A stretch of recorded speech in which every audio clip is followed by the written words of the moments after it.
everything just came into one, to the culmination of my decision of, right, to get out of it, to really move on. I have to get out of this fucking wheelchair. I gotta do it. And the only way people are gonna respect me is if I'm on the same level as them.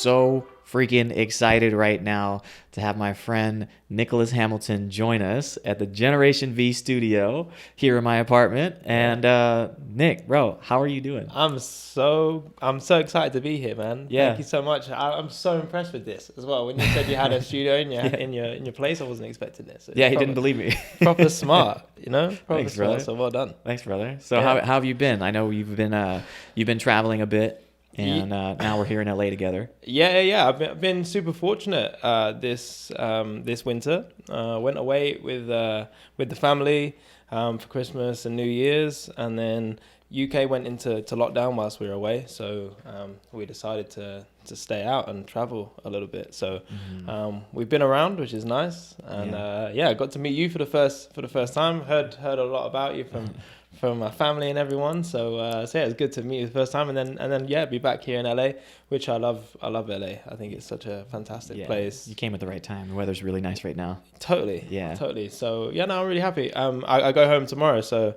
you caught me at the right time. Yeah, I'm glad we could squeeze this one in, because I'm really excited about this conversation, because I heard a lot about you too, and like I said, I know a few family members of and I've been blessed enough to be around you guys, and I really wanted to meet you. So whenever we did meet, I was like, oh, heck yeah, I think we're going to click.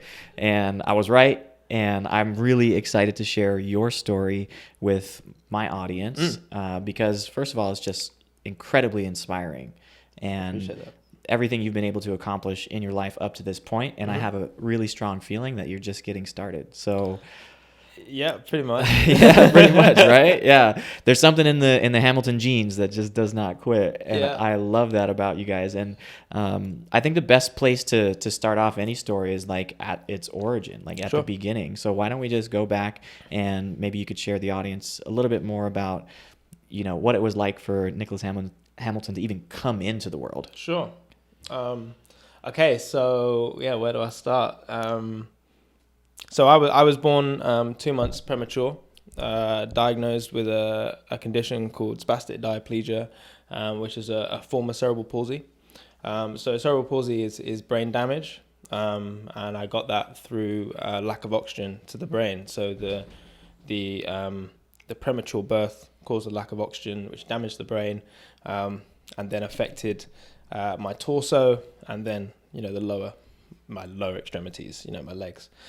So when I was born, I wasn't breathing. I was put on life support, and I was whisked away into an incubator for 6 weeks. So well, they didn't really know what the problem was. My mum always said to me how awful that time was, because it was almost like was it a stillborn, was it stillbirth? But luckily I was sort of breathing or alive a little bit. And then 6 weeks, my mum couldn't really hold me or touch me or anything like that, and I was all tubed up. And then fortunately was able to go home after that 6 week period, and then start my infant life. So my parents tried to do the usual, the normal, of feeding me and trying to bring me up or raise me, but they realized I wasn't really progressing like a normal child.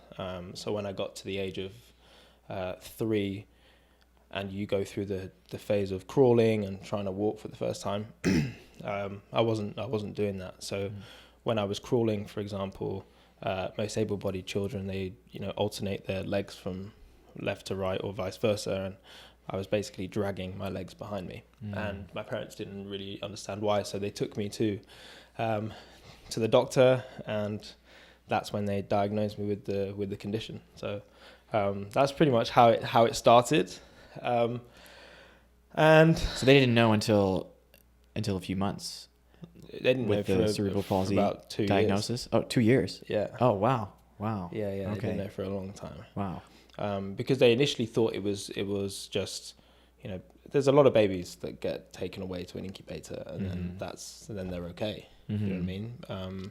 And they didn't really see it until the times where I just wasn't developing as an infant, and that's when they asked questions and went back to the doctor. So the doctor diagnosed me with a condition and said that I wouldn't be able to walk as I grew older, and that my right eye, my right side, would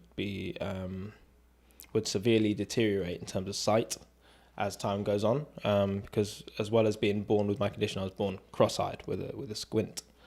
So yeah, it was like doom and gloom news for my parents. And obviously my brother, who's 8 years, 7.5 years older than me, they'd never really experienced a child with a condition, so it's completely new for them. And it's kudos to them, because I think they really had to come together as a couple to realize that the only way I was to move forward would be for them to be strong together, because it's not going to be easy. And the tough part is you don't have a book or a textbook which tells you how to how to bring up a child with a condition, right? So you just have to do it through trial and error. And as I always say in my speeches, I think my parents made a collective decision to make my life as tough as possible, right? And not wrap me up in cotton wool and just try and allow me to get on with things. So that was pretty much how I had to try and progress. And it started out just the usual movements. When I used to stand up, I was always standing on my tiptoes, so I could never have any balance whatsoever. I was standing on my tiptoes and my legs were constantly bent, so super, super tight. And I was just falling over every time, hitting my head and falling on my wrists, cutting my hands. And my parents were really, really brutal. My dad would be like, Nick, stop falling over, and pick up your feet, and stop making these mistakes. And he knew that it was hard for me, but he never let up. So then they realized it's really tough, and I was so tight that you can see today I can sit on this chair and my legs are separated, whereas when I was a kid, before an operation, I couldn't sit on the toilet, for example, and spread my legs apart. It was that tight. So I had an operation when I was 4 years old it was called a tendon release. So basically it released the spasticity in my muscles and my tendons from the back of my hamstrings, back of my ankles, and my groin muscle. And that allowed me then to stand up straight. And I was able to then put my heels down, which was cool, and actually use the flat sole of my foot to get some more balance. To get more balance. Finally. Yeah. So I then basically tried to learn to walk from that period of time. And that was at 4 years old? 4, yeah. Wow. And how successful were you at that age to learn how to walk? So then I started again, and it was that whole period of, falling over and hitting your head and realizing that the only way to overcome something is by continuing to fight the barrier and try and overcome it. So from that age of 4, I went into nursery, which is kindergarten here.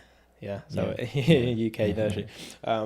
And I just tried to fit in with the other kids, even though I was always different. I had to wear an eye patch on the left side of my face to try and strengthen up the right eye that I had the squint with. So I always looked different. Plus I was pretty much the only black kid in my kindergarten class, which was awkward. And I would always just fall over and hurt myself, but I'd end up getting super strong through it. So I went from kindergarten, then went into primary school, and primary school was just a small school for me, so I was able to walk short distances. Because I was in my classroom for all of my subjects. The same classroom. I didn't have to move around, and it wasn't until I got to secondary school, high school, where it was like 3 times, 4 times the size, and you had to be in different places, walk different across times. campus. Yeah. So then you had your heavy books on your back, carrying all your textbooks and school workbooks that you needed. And so I just always tried to fit in. So when I was 13, this is when I started high school, and I always tried to find who the cool kids were and try and stand next to them, and people were always looking down at me straight away because I just looked different. And so it was that period of time through high school where every day I tried to walk, but I was struggling to walk these long distances, and I came home and I was absolutely battered in terms of my energy, and my legs were just so much pain, where I made a decision to go into a wheelchair to try and make things easier. So I did that, and the school helped me, but then I got bullied, and people were definitely looking down on me at that point. And initially I thought it was a great idea, but I ended up becoming lazy, and I was in the wheelchair for 6 years. Wow. Yeah. And whenever you got, I mean, because it sounds like the journey started at 4, right? Yeah. Like, do you remember the doctor or the physician like kind of saying those words that you'll never be able to walk? No. So I can't remember that. The only time I can remember as a real young kid was my operation was life-changing. It was the best thing I'd ever done. It was a blessing to have it. But the hospital that I had the surgery, the aftercare wasn't very good. So the way they had shaped my plaster cast, it had really sharp edges and ridges on it. So I had plaster cast from my toes all the way up to my groin, and obviously they'd gone into the groin as well. So there was parts where the plaster cast was rubbing on my groin. Wow. Which is really silly. And as a 4-year-old, you're so uncomfortable, and that's all I can remember. I can remember my fifth birthday, and I was on like one of those pedal go-karts as a kid, and I remember looking down on this, looking at my plaster cast and basically trying to pull my shirt and just seeing, blood. Wow. Because it's been rubbing on this cut. And that's the only thing I can remember at a really young age. And then I can remember the days of cutting the plaster cast off, where I thought they were cutting my leg off. And at 5 years old, when you've got so used to when you've got a knife, you got a guy with a vibrating knife trying to cut all the way up your leg. I was bawling my eyes out, and my brother I can remember my brother going, "No, honestly, Nick, it's fine." And he even got the knife himself and put it on his hand, being like, "Look, it doesn't hurt. It doesn't hurt." And that's all I can remember really. And then the rest of it is just high school and my story in high school, and trying to. At the time, I wasn't trying to overcome my condition. I was just trying to live with it. Yeah, you were trying to fit in. Fit in. Yeah. Do you feel like?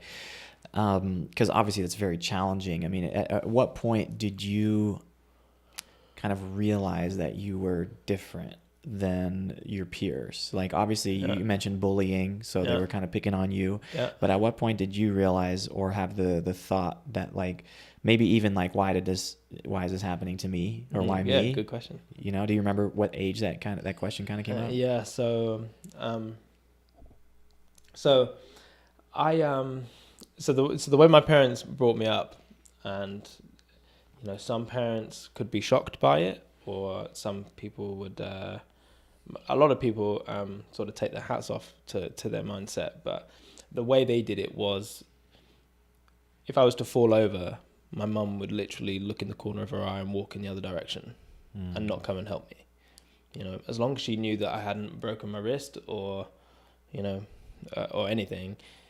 She taught me to fall over, even cut myself a tiny bit, and let me pick myself up and carry on. Because when you bring when you give a child the attention when they fall over, that's when they start crying or think it's an issue or a problem. So my parents 100% made sure that they didn't see the condition as a problem, and it made me get stronger and realize that the condition, even though I'm different, I realize I'm different and it's a pain and it's hard and it's difficult, it's not a problem. Yeah. So trying to overcome it or to live with it was not necessarily easy, but I'd accepted it at that point. And my parents never wanted to take me to a special school, which is a school for disabled children. They always wanted to bring me up with able-bodied people because they didn't see it as a problem. So I never put myself around other disabled people and only able-bodied people. But I didn't do that on purpose. That's just how my life was. Until I met a friend of mine at the time. He was the first person that I'd ever seen, and I was 11, and he's the first person I'd seen with the same condition as me. Wow. Yeah. And I was like, wow, there's someone else like me out there, because I hadn't seen anyone like me at this point. And it was such a relief to see this person. And his name, I'm not going to say any names, but he was a really nice guy, a really cool guy. And for me, it was something new because he understood everything that I was going through.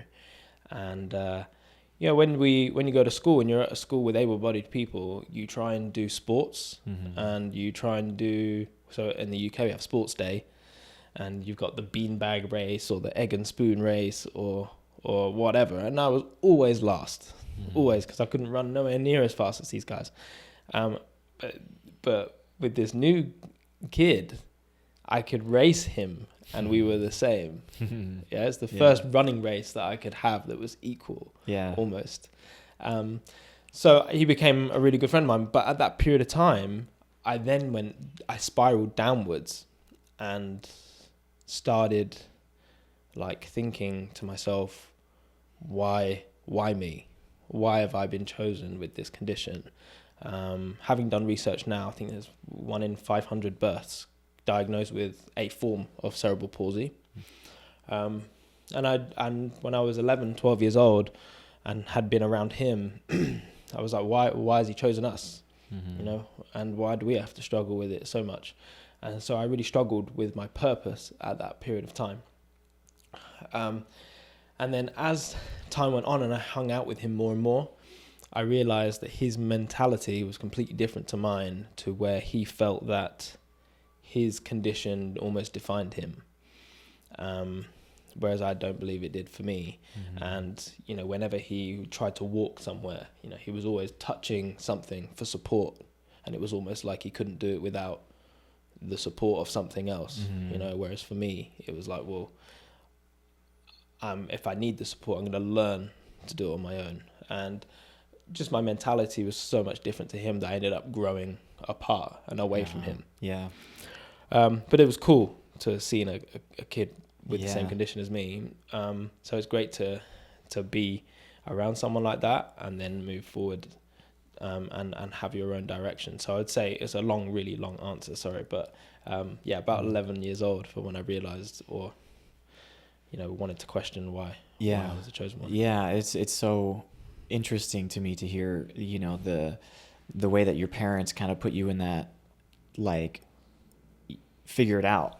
Like that situation where it's like, he's going to figure it out. I'm sure it was very hard for them to see you, fall and not want to reach out and coddle you or help you, but them knowing that this was going to build the resilience and the mental toughness for you to pick yourself up whenever you fell and put you in an environment where, you were going to have to work harder to just do the normal things that other kids were doing. But again, not coddling you by any means, Yep. and just kind of like letting you spread your wings and fly Completely. and then figure it out. So it's very interesting to see that the mentality that you've been able to develop Yeah. over the years. Yeah. I'm really curious, at what point did you shift from being like a victim to like a victor? Yeah, that's a great one. That's a great question. So that shift got when I was older, or started when I was older. So for sure, through this high school experience, I was getting to the age of 15, 16, and I was still in this wheelchair. And whilst I was in this wheelchair, I was traveling the world with my brother, with his motorsport, and racing circuits are huge. Mm-hmm. You know, you got to cover a lot of ground. So I always took my wheelchair with me. So I was constantly in it, and the Hamilton name was starting to become a well-known name within the motorsport industry. Even though Lewis at this time wasn't in Formula One, he was still a well-known person, and the unique or the USP, the unique selling point of our family was that we're always together, Mm-hmm. And we're the only family that you could see the driver and then everyone else behind him, whereas most drivers in the industry is just them and them Mm-hmm. alone. Mm-hmm. And what you were seeing was Lewis and then his disabled brother, who was in a wheelchair, looking like he didn't really have much going for him. Now, I never wanted to change that for him or for what people or how people perceive me. It was to the point where I was getting to 16 and I was starting to fancy girls and want to go on dates and just try and become more of a proper teenager, and I felt this wheelchair was holding me back from being the person that I wanted to be or felt like I could be. And I feel like guys are under a lot of pressure when it comes to meeting girls for the first time. You want to make good impressions and whatever. And the first impression I didn't want to give was sitting in a wheelchair, right? And it was actually when I went to an airport and we were checking in to wherever we were going, and my mum was behind me, pushing me in the wheelchair. And this check-in lady at the check-in desk, she was asking my mum questions about me and whether I needed help or assistance up the stairs or down the stairs or whatever. And I'm 16 and I'm growing a beard, Yeah. And they're talking to my mum instead As of if you don't exist. as if I'm not even there. Yeah. Right. Yeah. So this whole girl feeling and the fact that they're talking to my mum and not me. And when I was bullied, I had people coming behind my wheelchair and pulling me backwards and leaving me there, completely just beside myself almost. And everything just came into one, to the culmination of my decision of, right, to get out of it, to really move on. I have to get out of this fucking wheelchair. Sorry for my language, but I got to do it. And the only way people are going to respect me is if I'm on the same level as them. And I'm a short guy anyway, but as long as they have to see me, And that was my decision. So I used to leave my wheelchair at school. I used to pick it up every day and use it and then drop it off and then leave it at school. And then one day I just decided I was never going to use it again. Wow. And the first part was to continue walking. So I basically had to learn to walk again almost. And I realized that I couldn't, walk to the toilet and back without being knackered after that little tiny journey. So I just started walking with my able-bodied friends who walk faster than me. So I knew I had to keep up. So I had to really push and push and push and push to build my condition and my legs up. And I think the best way to build them up wasn't to be in the gym. It was to just do normal daily activities, like walking upstairs without a handrail or all that sort of stuff. And if I fall over, oh well, you know what I mean, all that stuff. So it was a proper decision I made at 16, and I haven't been in a wheelchair since. Wow. That's incredible. Yeah. Yeah, that's so inspiring to, I mean, it's amazing the power of wanting to talk to women, huh? Yeah. It doesn't involve just around women, but I know. It's an important, especially when you're 16. Yeah, you're a growing kid. You're a growing kid. Yeah. And you're seeing, girls at your school or whatever, and they're hanging around with guys, and yeah, they're you wanted to here fit and in. I'm down here. You know what I mean? Course. Of course. It was a part of my fuel for sure. Mm-hmm. Yeah, it's definitely like a form of reclaiming your power, right? Is that you made the decision to, I would say for a lot of reasons, but like mainly for convenience to be able to transport yourself easily, right? But then that ended up being like detrimental for you to go places, right? The places you wanted to really go. Completely. It kind of held you back. Initially, it started helping me. It was like the best thing ever. Yeah. Yeah. I could basically just push my body weight and didn't have to walk anywhere. And my arms got really strong because I was pushing my body weight all the time. And to get out, I was pushing myself up, and to open doors, I was pulling. I was never using my legs for anything. So it just got made redundant completely. Yeah, atrophied. Completely. Yeah. So my arms looked super strong. And yeah, that was the decision. That was the decision really from 16 onwards. And how was the support from your family whenever you just made that decision? Oh, well, it remained the same as from when I was born initially. So, my brother, when I came into this world, he always wanted a little baby brother, and he finally got what he wanted. And he basically just used me as a crash test dummy at any moment. Lewis was a daredevil, and anything that looked dangerous, he would send me down there first. To see how dangerous it was and whether I came out alive or not. Yeah. So I've been on go-karts but for example, Lewis would always try and he knew it was dangerous, but he didn't want it to hold me back. So he would get me in this go-kart and he'd push me as fast as he could down this hill, as whatever it is. And if I have a massive crash at the end, he is so happy because it's like he didn't let it stop him. Do you know what I mean? He didn't let it get in the way. Yeah. So I was ended up being so fearless through the condition. Yeah. So when I was in my wheelchair, I ended up being a bit of a daredevil, whereas I tried to fit in as well and try and be cool. So I got Lewis to teach me how to do like wheelies and stuff in the chair, and I almost became like a Tony Hawk of a wheelchair, and I was like jumping stairs in it and stuff to try and like be cool. Yeah. So I was pretty much of a daredevil, and I used to ask my mum, can you push me?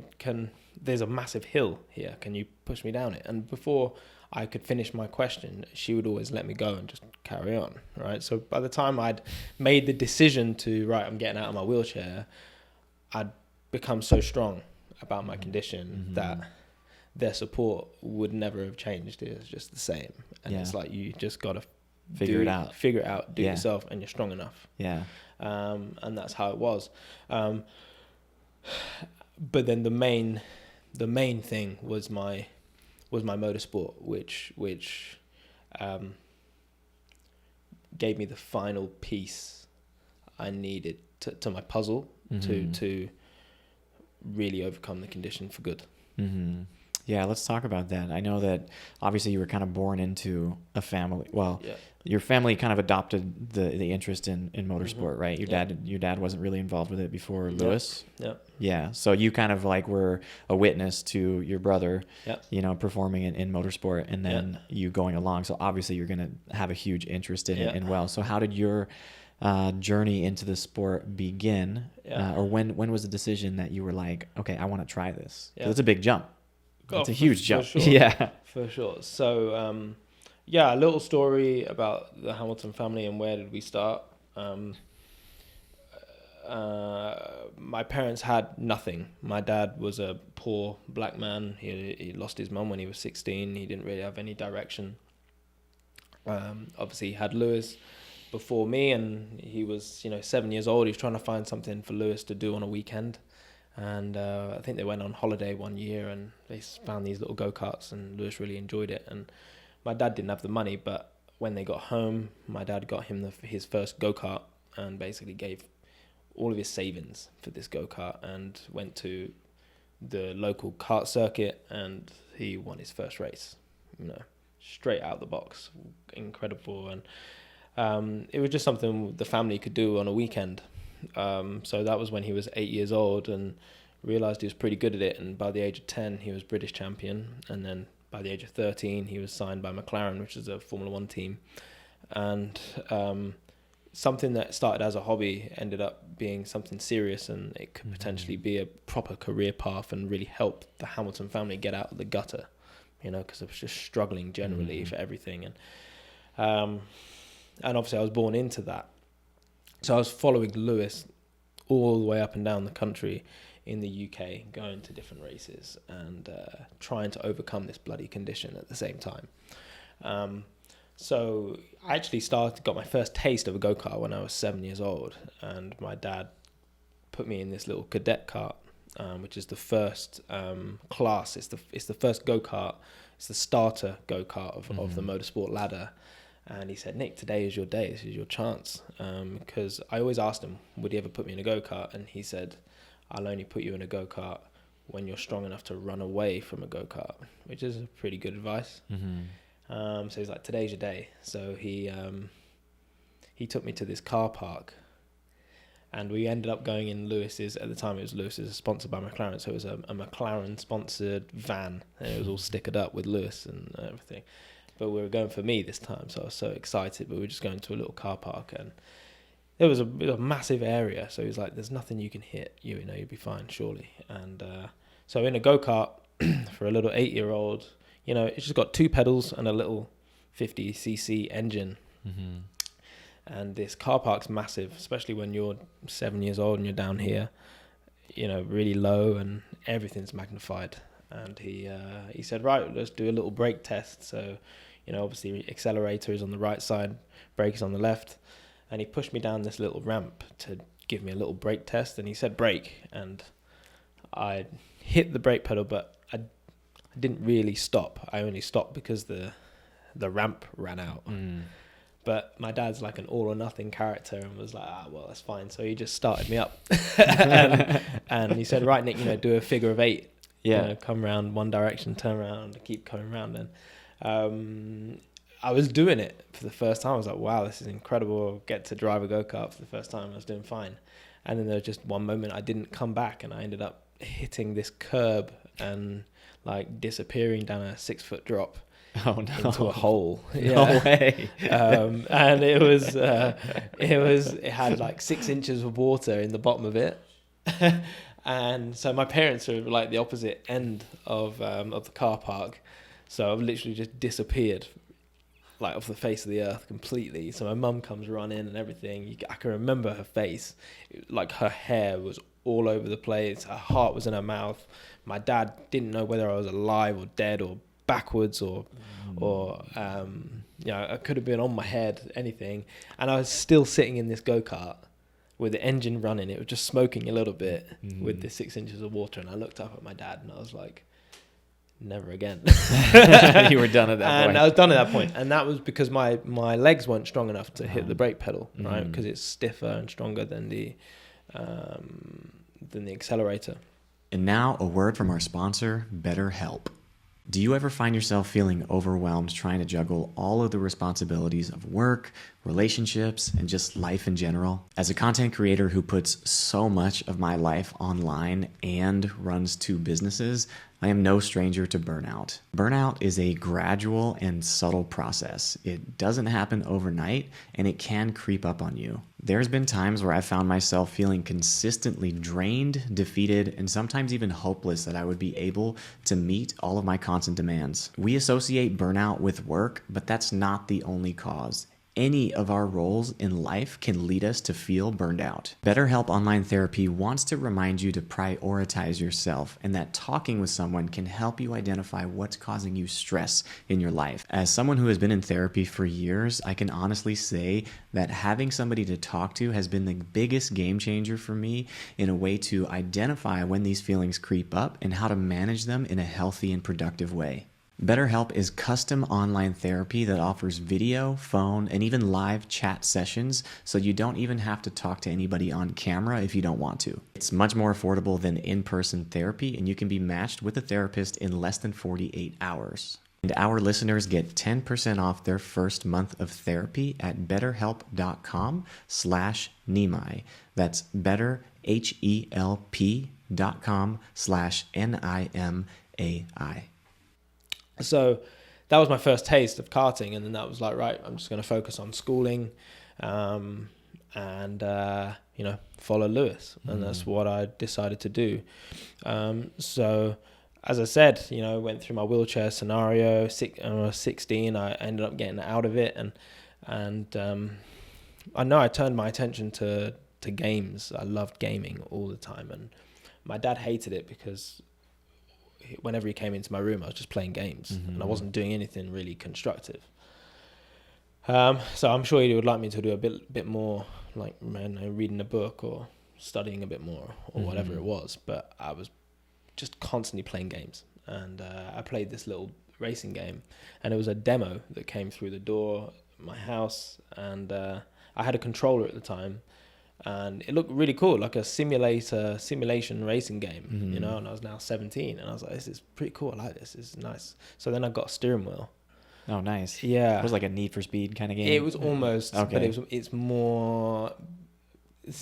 more simulation than Need for Speed. Need for Speed is like an arcade, soup up your cars and drive them fast, where this is more like a GT saloon car, Ferrari, for example, with tires and car setup and everything. It was completely different. So I got a steering wheel, cheap steering wheel. It would have cost me $25, maybe $25, and I just put it on my desk, tied it up, and I couldn't use my legs. I couldn't use my legs fast enough to accelerate and brake, because it's like tenths of a second to be able to accelerate and brake instantly. Yeah. So I used buttons on this steering wheel. So I was at a disadvantage, but I just practiced. And long story short, I became British champion, right, in 2009 on this simulation game. And it got to a point my brother couldn't beat me on this game because I was constantly playing it. So I learned everything about engineering, driving lines, all that sort of stuff, racecraft, overtaking people, all through this game. And my brother said, Nick, you should try it for real.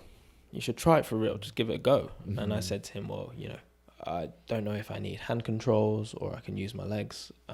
And it's not really like a game where you can crash on the game and get a new you car. Don't get hurt. You get a new car straight away. Yeah. Didn't really work. And so he said, no, let's try it. So I asked my dad. Initially, he said absolutely not because of the crash that I had when I was 7. But he took me to this driving school. Long story short, I was with the instructor, the chief instructor, for the day in a BMW M3. So it's the first proper car I'd ever driven, and I was 17. Make sure I could brake was the first thing, and I ended up matching his lap time in my first day, which was really cool. We didn't really expect it at all. And so my dad took me back like 3 weeks later to make sure it wasn't fluky. And then he was like, wow, you clearly got something. And we made a decision to go into the Renault Clio Cup, which is the toughest one-make series in the UK. And it's a step down from the pinnacle of motorsport in the UK, which is British touring cars. So one make means everybody drives the same car. Okay. So it was just a normal road car, but it just had a roll cage and slick tires. Yeah. But it's such a difficult championship. All these drivers that had been doing karting for 10, 15 years, now step up into Clio Cup for a touring car career. And there's me, I never turned a wheel in my life. And the BBC was so excited. They filmed a documentary of my first season. So I went from someone that was just a disabled kid with not really much direction and plan to all of a sudden now I had to work on this condition, get my legs strong enough to race a car and race against able-bodied people. So I went to the gym, started out in the gym hard, initially just to build leg strength, because braking is everything. So when I started training, I could only push like 10 kilos on the leg press with both of my legs. Like 10 kilos. I don't do pounds, so 10 kilos is not a lot. 22 pounds, yeah. Okay, fine. Yeah. So with both of my legs, and with the left leg, in touring cars, for example, you need to be pushing 100 kilos with your left leg 20 times a lap. Wow. For 24, 25, 30 laps. And so I just kept pushing. I went to the gym every day for 2 hours. And just kept building, and I got stronger and stronger, and I was strong enough for my first race. And then really, I was like a Paralympian in the Olympics. I was the only disabled guy there. Racing against people that were racing for years before that. Wow. Yeah, and then it just grew, and it was ended up becoming a bug that I had, and I just wanted to keep racing. And after that documentary reached 2.1 million people on the night. Wow. So on the BBC in the UK, it was the most watched documentary that evening in the UK alone. And then British Airways and all the airlines picked it up, and we ended up reaching like 50, 60 million people worldwide. Wow. And all of these disabled people. Were you the first disabled driver in that championship? In that championship, for sure. I would say the first proper disabled driver was a guy called Alex Zanardi, who lost his legs in an accident in 2000, in an IndyCar accident. And then he became a world touring car driver with hand controls.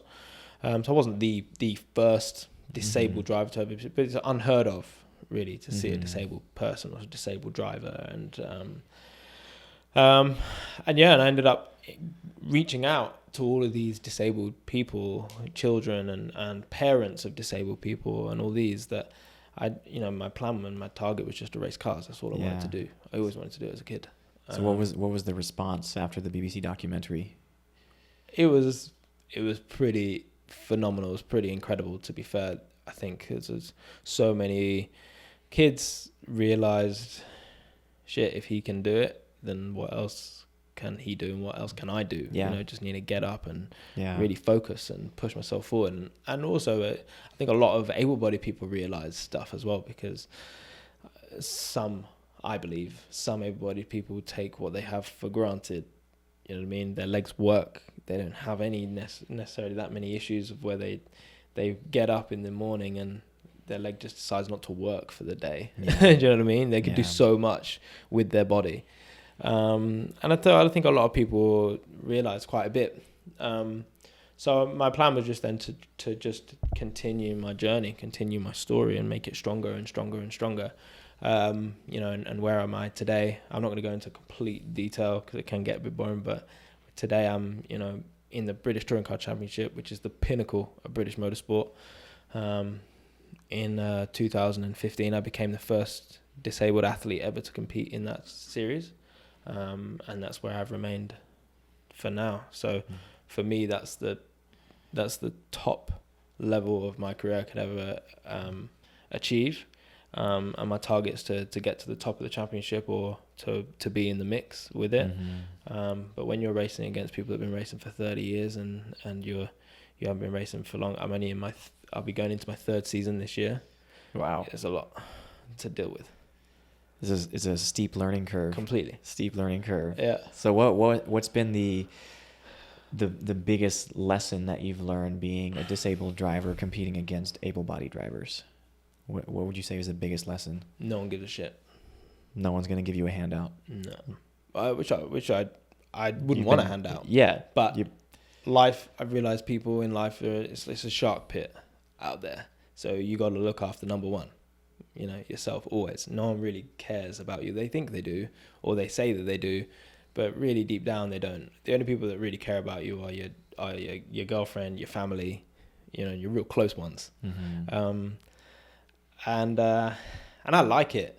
I like it because I know that they are nervous of being overtaken by me. Mm-hmm. They badge me with the surname Hamilton, which is always difficult, because you're living in your brother's shadow. It's really difficult to do that sometimes. But when a disabled Hamilton comes past you easily, that's got to do something for your head. Mm-hmm. So I like it. And the harder people are on me, especially fans and stuff, I've had a lot of hate. A lot of hate. From being disabled or from being Lewis's brother? Both. Both? Just both. Both in general. But it's great because it fuels me even more to prove these people wrong. And, when I finally achieve what I want to achieve in the sport, or in my form of sport, it'll just be so great. And I don't need to be rude to anybody. I just do all my talking through my achievements. And your results. Yeah, I love that. Yeah. I love that. And oftentimes too, people that are your haters are your biggest fans. Yeah, those exactly. are the ones that are talking It's about so you the true. most. They keep bringing your name up. So It's good to have their support too. Thank you for Extra the motivation, support, right? bro. Yeah.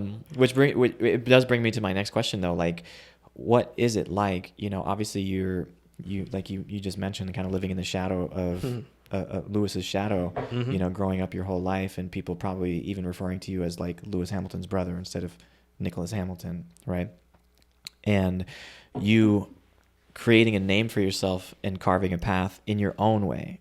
Yeah. From what I've heard from you, you seem to be really self-reliant, self-sufficient, Completely. independent when it comes to gaining sponsorships and working out your contracts and all of those things. So that like falls on you, which I love about you. But what was it like being in the spotlight but still being in the shadow? Such a good question. At the same time. Mm-hmm. Yeah. So I was in the spotlight, as soon as I started my motorsport career, 2011, my first race. We had so many people around me in my first race. We weren't the main category. We were a step down from the main category, but we had more people around our garage in the support category than people would in the main category. When I started, because you had Lewis there, who at the time was 2008 F1 world champion, so one-time world champion. And it was like, wow, Lewis Hamilton's disabled brother is racing for the first time, right? So I'm already in his shadow, but massively in the spotlight. So any mistake that I make is going to be blown up, magnified, And I didn't have the experience. I didn't have I didn't have the foundation, the lessons, the karting, all these things to make mistakes. So when I did make mistakes, it was live on TV or it was in front of 50, 40, 30, 60,000 people, and it can be real tough. And especially when you're developing, but then your brother's winning all the time, you know what I mean? Yeah. Taking the world by storm. I'm not there to compete with him, but it's how other people perceive you as a person, and motorsport is completely funded by money and sponsorship and support, and everybody thinks that Lewis pays for my motorsport, and I've been trying for good 9 years now to be telling the story that Lewis gives me no help in terms of funding. Seems like a common theme in your family. To just, we're not gonna give Nick help. Exactly. We're gonna let him figure Just it out. Exactly. Yeah. And for me, it was. There's nothing more beneficial and satisfying than sitting in your race car knowing that you earned it. You know, no one can take it away from you. You earned it yourself. So you go out there and you drive for yourself, and you achieve for yourself. You know, and I people see me as an inspirational figure. That was never my target. My target was just to be a racing driver, and I did it for myself. I didn't do it for anybody else. And then if I can, I realized if I can inspire people as time goes on, then it's a bonus. But I don't do that for other people. I do it for me. You know, so my day to day is so focused on creating this opportunity, getting the funding, getting the support, getting the sponsors, getting the partnerships, to be able to race. And I didn't race year after year after year. You know, I had to take a couple of years out where I didn't find the money, and I didn't knock on Lewis's door and say, "Hey, can you give me a couple of £100,000 to get me to race?" I would never do that. The only way I would race is if I did it myself. So these times where I didn't race, I was losing time in terms of experience, losing experience. So I was in and out of motorsport. And yeah, it's taken me a good 5 to 8 years, I would say, to understand what it's like to almost be a marketing director, a CEO, and a racing driver all in one thing, because you got to understand your brand, you got to understand your value, building relationships, and doing the right things to get brands to support you in your journey. And I'm in a pretty good spot, in a pretty good place where I feel like I've done that now. So I'm still working on it constantly. And you know, my new title sponsor is actually American, Rocket, which is a phone company, telecommunications company. And it's about being with brands that believe in your story, believe in who you are, and not because of your brother as well. Yeah. You know what I mean? They do it for you. You, the individual. Yeah. Yeah, Nick. And so as time's gone on, yeah, I'm Lewis Hamilton's little brother, but there's a lot of people that know me for my own name. Yeah. And I just continue to try and build that. But it doesn't mean that I'm upset by being related to Lewis, because I think I'm Lewis's number one fan. Yeah, anybody. He has millions and millions and millions of fans around the world, and they say that they're his number one, but no one surpasses me, right? So, and he knows that for sure. So, but yeah, it is hard to carve your own path. Yeah. When your brother's already taken the whole industry by storm. But I'm so proud of him for doing that. And I'm sure he is of you too. No, I've seen it in you two's relationship as well, how he talks about you in a way that he wants the best always for you, but for you to I can see it. Yeah, you know what I mean? Yeah. And I also want to acknowledge just like how fearless you really are, because whenever we trained together in the gym, like I was genuinely impressed. Like I push people in the gym. Like that's what I do. You know? Yeah. And I was genuinely impressed at your tenacity in the gym. And you would say, "No, let's keep going." You would be screaming, you know, you'd be screaming in pain. Always. Yeah, but you would keep going. And I think that is just a testament to your spirit, you know, like regardless of your physical abilities, like the spirit is what really shines when I see you. You know, and like it shows in everything that you do, that it's not, you know, you may have been born into a circumstance that you didn't choose, but you are clearly taking control of the direction of your life. I'm trying to, you know, it's not easy. Yeah. I'm trying to, but I honestly appreciate that for you to see that as well. And, you know, we haven't known each other that long. So for you to have seen that so quickly, shows that I'm doing something right just by being in the direction that I'm going in. Yeah. Because you know, it can be difficult sometimes in life. You think, am I doing the right thing here? You know, am I going in the right direction? Are people happy with what I'm doing? You know, mental health is so important, and keeping yourself strong mentally. And I don't know, I've always the way I get through things, I feel like life is, you know, 90% mental, and 10% physical. So it doesn't matter how physically strong you are or physically fit you are, if you're not there mentally, you're never going to achieve it. And I know I have my own mental demons, you know, that you got to continuously fight and try and become a better person, a better individual, how you treat people and your relationships with brands and relationships with your parents and relationships with your family and your girlfriend. There's so much to do. So for you to, you know, pick up certain things so quickly, I appreciate everything you said, man. No, it shows. And I think that I think that we could all learn a lot from you, you know, just by witnessing what you've been able to accomplish with the cards that you've been dealt. And I think it like you said, it's like, it's about the mental fitness, the repetition, showing up. You've had a lifetime of continuously showing up regardless of whatever mountain you have to climb. For sure. But I know, it's, you know, I do a lot of speeches. I speak to a lot of people, and I always say, you know, I'm just one of millions and millions and millions of people with a story. You know, everyone has a story. It doesn't matter whether you're not known or anything. Everybody has a story, where they started from, where they are now. I've just been fortunate to share my story and for it to be in the limelight a little bit. But it doesn't mean that, you know, I'm any better than anybody else. Do you know what I mean? And I don't know, I see myself as a quite a giving person. So I try and take what I'm learning every day about myself, about my direction, and try and help others to either not make the same mistakes or go and make the mistake to learn, because you need to.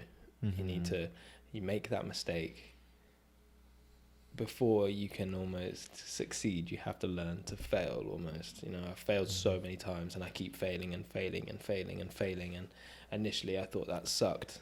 But it's actually the makings of a person. Yeah. You know? Yeah.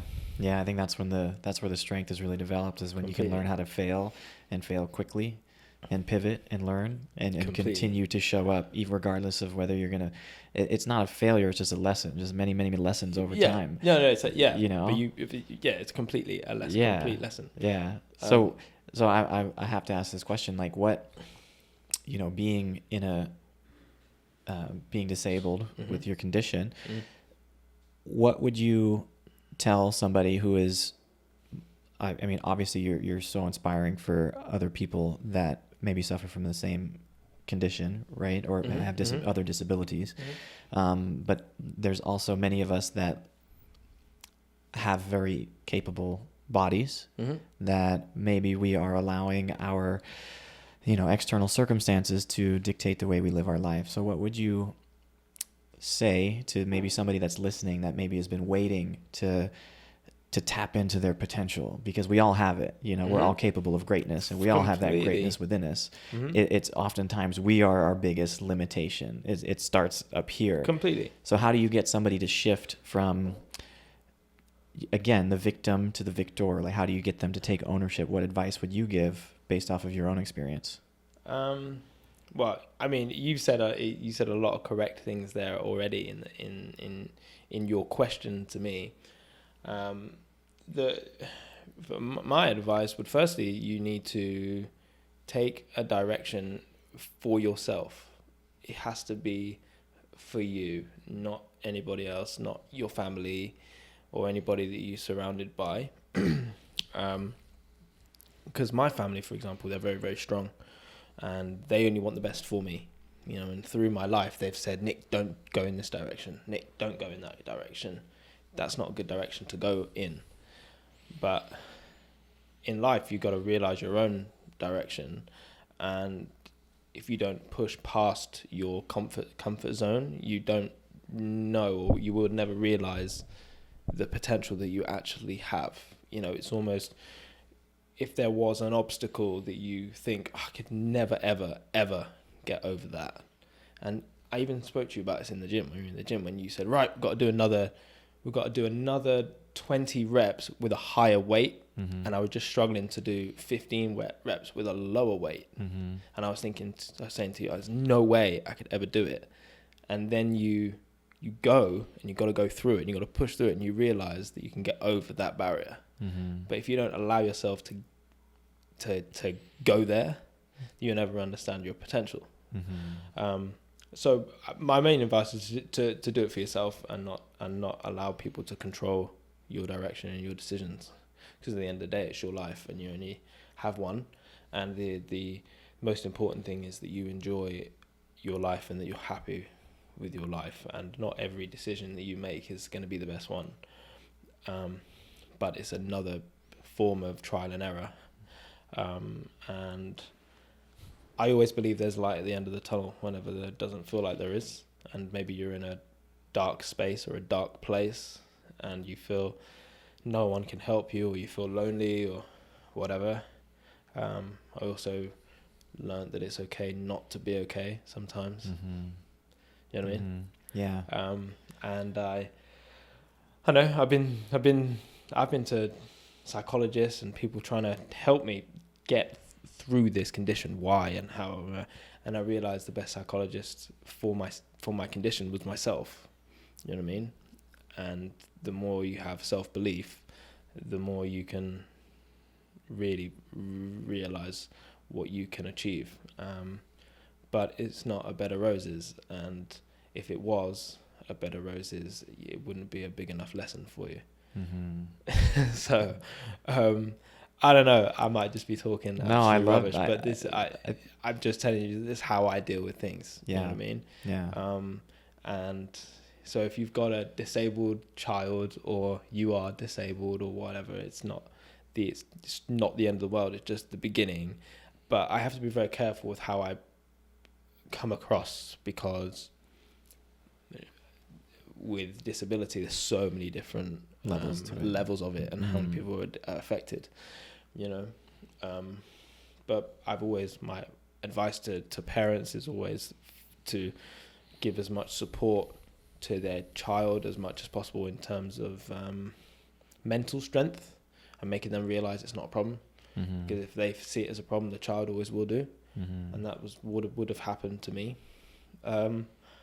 But also just let them grow and let them be themselves. And just let them see what they can achieve and what they can do. And that's pretty much what I can say. I love that. I love what you said about it's okay to not be okay sometimes mentally. And I want to ask you this because I don't know what it's like to live in your body and have people constantly offer their help to you.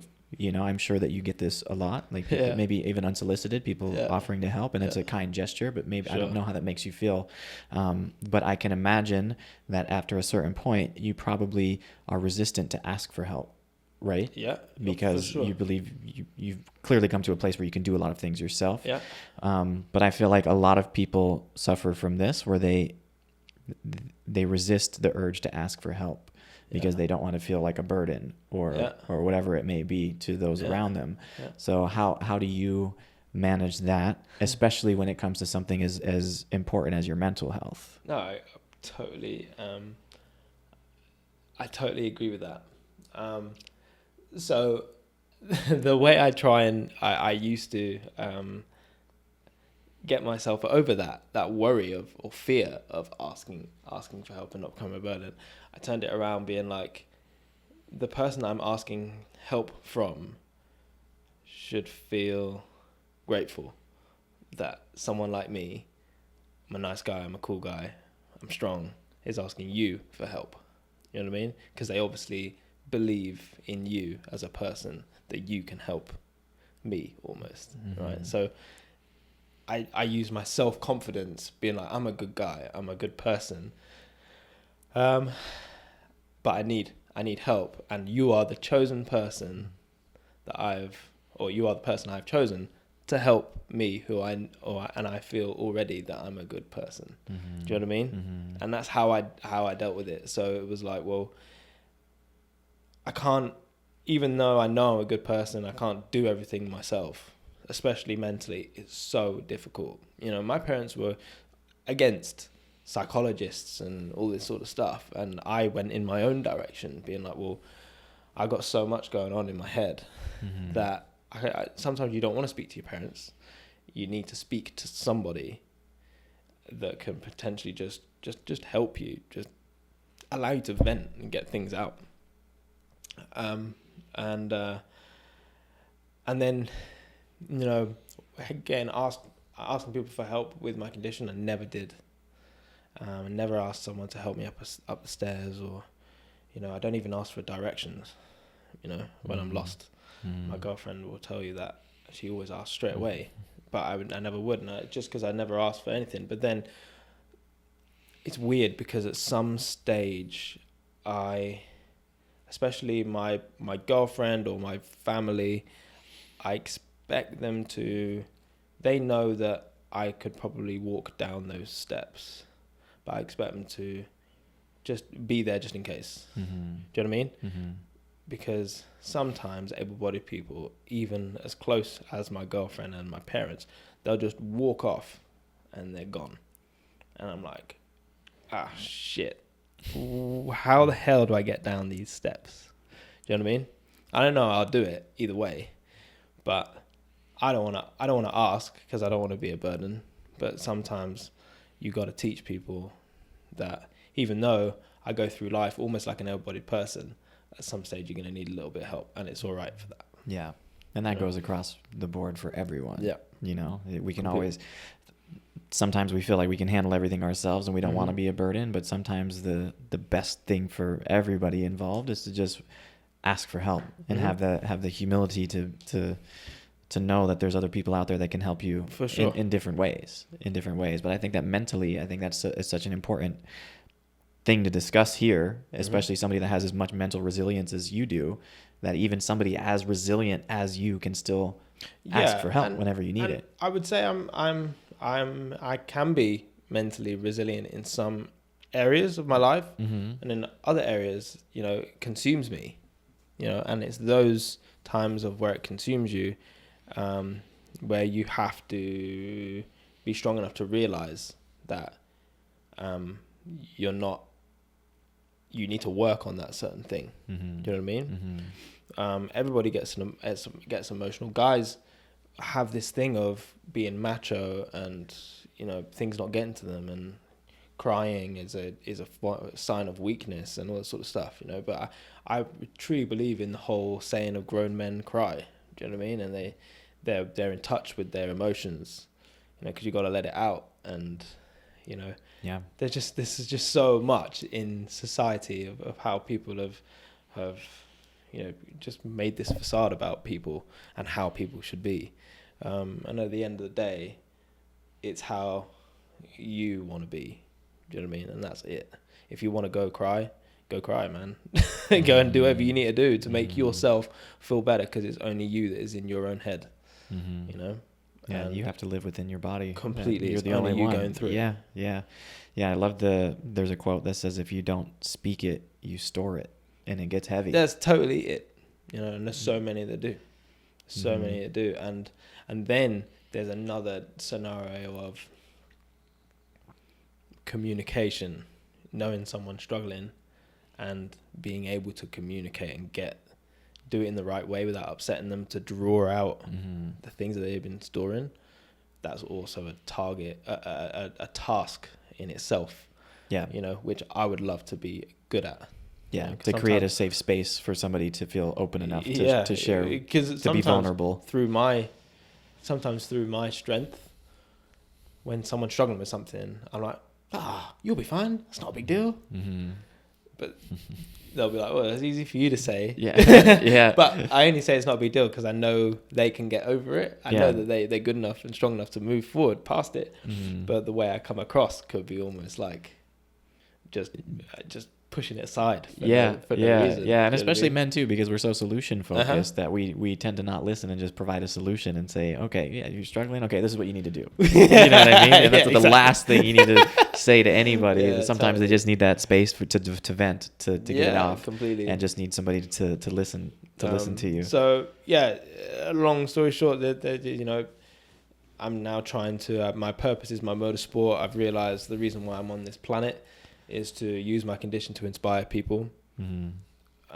So that time where I was crying my eyes out, didn't know where I was going or why I was chosen, I've come a full circle, and I'm like, I'm here for this reason. Use my sport, achieve my goals, inspire people, and then at the same time, if I can go through my own head, my life, get myself strong enough and help others, you know, whether it is your own family and whatever, because people like your mum or your dad or your brother, you know, they're struggling too.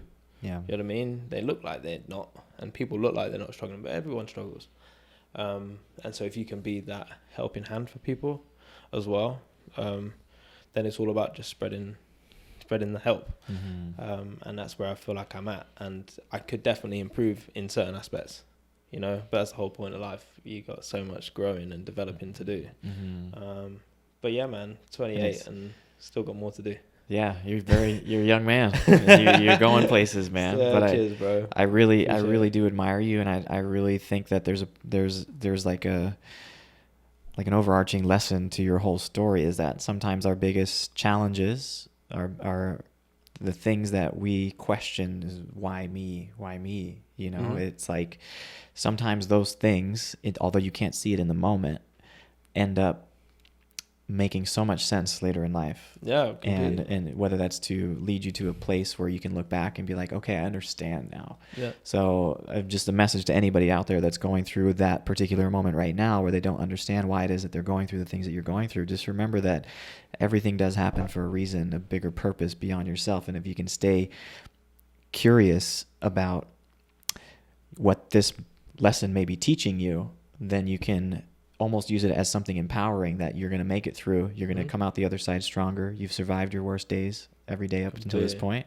And ultimately it could lead you to a path of finding your purpose, essentially. No, I'm going to be super, you might want to wrap it up, but I'll be super, super honest that there was periods in my life where I felt so low that going to sleep was my favorite part. How weird. Because I felt no one could get into my head, no one could touch me, and I was safe when I was asleep. And then when I woke up, then I was in complete stress and anxiety. Wow. Crazy. And how do you feel now? Oh, never. I've never been ever in that place ever. But when you're going through it, and you just don't understand why you are there, you know. But then when you've gone through it, you're like, if I can go through that, I can pretty much go through anything. Yeah. You know what I mean? If I can overcome this, I can pretty much overcome anything. So then your next obstacle that comes up, it's easy. It's easy to overcome because I've done all of this, you know. So that's how things develop and progress. And you're totally right. It's all about going through those emotions, all those feelings and experiences, and you come out the other side. It just takes a while for you to realize. That's an awesome point to end this conversation, bro. Nick, thank you, bro. Thanks so much for coming. Amazing. I had a blast chatting with you. I'm sure everyone that's tuning in right now loved the conversation, and just want to thank you again. Where can we find you? Where can we follow you? Where can we support you? So obviously social media, Instagram at Nicolas Hamilton is my main feed, my main channel. Catch me on Instagram, and British Touring Car Championship is what I race at, which is just the national UK championship, but the pinnacle. Are you going to have a season this year? From there. Pardon? There is going to be a season this year? There'll be a season this year. Yeah, it starts on May the 9th. So it got pushed back 5 weeks because of COVID. But we'll do the full season. Awesome. Well, I wish you nothing but luck, and everybody that's tuning in, you better tune in to support my boy Nick here, because he's going to crush it this year. I got a good feeling. Anyway, thank you for tuning in. You can subscribe down below, and don't forget to listen to our other episodes. Sending you love and light. Signing off.